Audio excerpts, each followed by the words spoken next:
दोस्तों तमारा मोबाइल में वपरातुं जे सिम कार्ड है ते केवी रीते बने छे अने एमां एवुं शुं फिट करवामां आव्युं छे के ते गमे त्यांथी नेटवर्क पकड़ी शके छे। मित्रों सौथी पहेला सिम कार्ड नी बॉडी फैक्टरी में बनाववामां आवे छे। बॉडी एक खास प्रकारनी सामग्रीथी बनेली होय छे।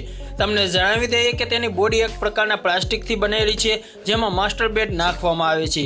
ज्यारे आ बंने पदार्थने मिक्स तैयार थाय छे त्यारे तेने एक खास प्रकारना मशीनमां लई जवामां आवे छे जेनो उपयोग तेने हीट करवा माटे थाय छे। हीटिंग कम्पोनेंट ने हीटिंग मशीन नी नीचे इंस्टॉल करेलुं होय छे। आ कारणे प्लास्टिक मिक्सर गरम थाय छे अने हवे आ प्रक्रिया पछी आ मशीन मांथी प्लास्टिक नो एक लांबो पातळो पड बहार आवे छे। एक मशीन नो स्तर कार्डना आकारमा कापातुं रहे छे। सिमना घणा प्रकारना स्लोट होय छे अने स्लोटनो आकार पण कापवामां आवे छे। आ बधुं थई गया पछी हवे स्लोटमां सिम मूकવાનો वारो आवे छे। हवे तैयारी कर्या पछी तेने गुंદર लगाडवामां आवे छे अने तेना पर गुंदરની મદદથી સિમ પેસ્ટ કરીને તેમાં ફિટ કરવામાં આવે છે।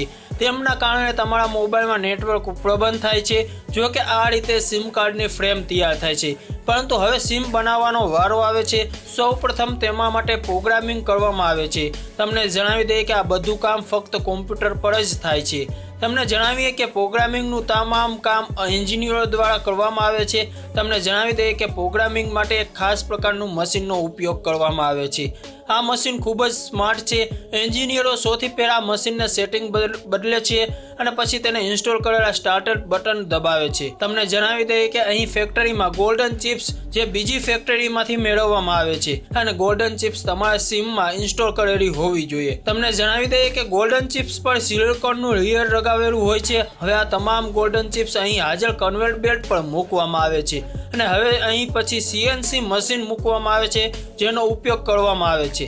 અંદર વિવિધ કંપનીઓના સિમ કાર્ડ ને બહારનો ભાગ હાજર હોય છે અને આ મશીન ફરીથી સિમ કાર્ડ એટલે કે આ ગોલ્ડન ચિપ્સ એક પછી એક જોડાયેલી હોય છે। હવે તમને જણાવી દઈએ કે સિમ કાર્ડની અંદર એક માઇક્રો ચિપ્સ લગાવેલી હોય છે જે ખૂબ જ મહત્વપૂર્ણ હોય છે। આ સિવાય તેમાં ઘણા પ્રકારની સિક્યુરિટી પિન પણ ઇન્સ્ટોલ કરવામાં આવે છે જેમના કારણે મોબાઈલની અંદર સિમ નાખવામાં આવે ત્યારે સિમ એક્ટિવ થાય છે।